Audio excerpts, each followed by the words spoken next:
Hai guys, welcome to episode 31 Self Leadership Mengenali Diri Anda. Episode 31 ini kita akan bicarakan cara berpikir yang lebih positif. Nah, menghadapi tantangan di dunia kerja, ya kadang bikin stres, jadi nggak pede.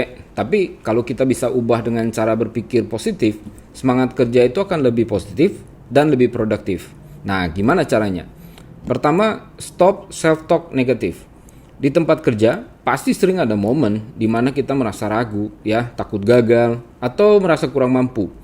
Pikiran kayak, ya aku pasti gagal, aku nggak cukup pintar, itu bisa bikin kita stuck. Nah, pas pikiran seperti ini muncul, coba ubah jadi sesuatu yang lebih positif. Misalnya, dari aku nggak bisa nih, jadi aku belum bisa nih, tapi aku bakal belajar. Dengan begitu, kamu lebih terbuka buat belajar dan berkembang. Nah, kedua, coba cari humor di setiap situasi. Dunia kerja ya kadang memang terasa serius dan bikin tegang.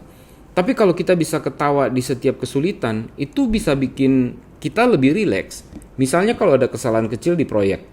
Jadikan itu bahan cerita lucu buat teman-teman di kantor ya. Selain bikin suasana lebih ringan, itu juga bikin lingkungan kerja itu jadi lebih asik. Nah, selanjutnya, tanamkan optimisme dalam pikiran. Pas lagi menghadapi tenggat waktu yang mepet atau proyek yang ruwet, percaya deh, pasti ada solusi. Yakin aja kalau kamu dan tim itu bisa nemuin semua jalan keluar.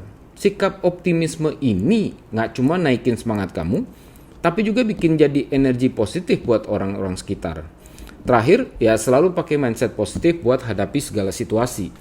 Apapun yang terjadi, coba lihat dari sisi baiknya. Kalau proyek gagal ya anggap aja itu kesempatan buat belajar dan memperbaiki diri. Nah, kalau dapat kritik, jadikan itu petunjuk buat berkembang. Dengan mindset positif, kamu jadi lebih tangguh dan lebih siap ngadapin perubahan. Nah, dengan cara berpikir positif ini, kamu bakal merasa kerja itu jadi lebih seru dan lebih siap untuk menghadapi tantangan apapun dengan semangat yang lebih oke.